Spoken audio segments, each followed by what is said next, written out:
एक समय की बात है। एक पति पत्नी थी। पति पत्नी जंगल से अपने घर की तरफ जा रहे थे। चलते चलते उन्होंने एक पेड़ के नीचे विश्राम करने का सोचा।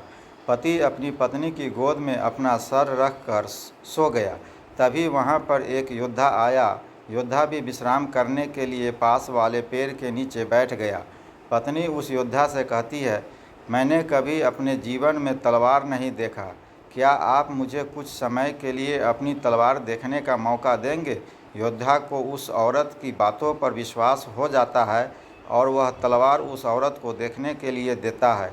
औरत तलवार पकड़ते ही अपने पति का गला काट देती है और तलवार योद्धा की तरफ से एक देती है और खुद नगर की तरफ भागते हुए कहती है, इस योद्धा ने मेरे पति को मार डाला। यह बात राजा तक पहुंची। राजा ने उस औरत की बात को सुना और योद्धा को दोषी ठहराया। राजा ने अपने सलाहकार से पूछा, उचित सज़ा क्या होनी चाहिए? सलाहकार ने कहा, महाराज, इस योद्धा ने अपनी तलवार से औरत के पति की हत्या की है, तो इसकी दोनों बाजुओं को काट देना चाहिए ताकि वह कभी तलवार न चला सके। राजा ने ऐसा ही किया।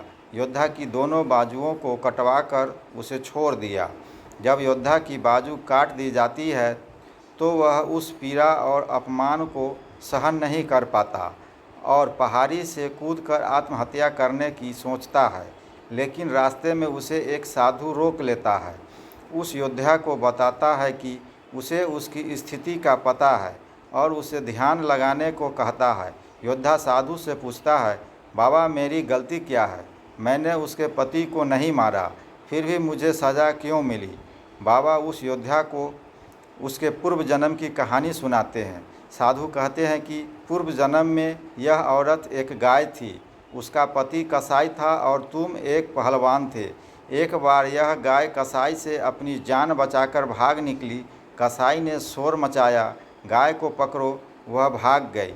कोई भी गाय को पकड़ने आगे नहीं आया।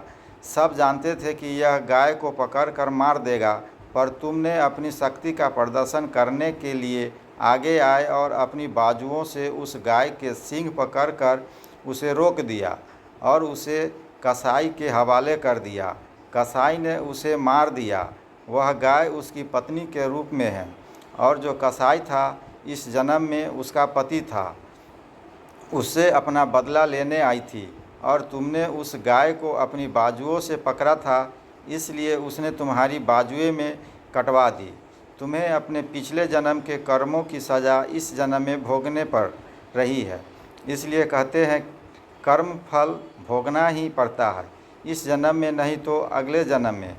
हमें सदा अच्छे कर्म करने चाहिए। जैसे कि जिसकी सोच वैसे उसके कर्म, जैसे जिसके कर्म वैसे उसके फल। तो दोस्तों, कैसी लगी यह कहानी कमेंट कर बताएं।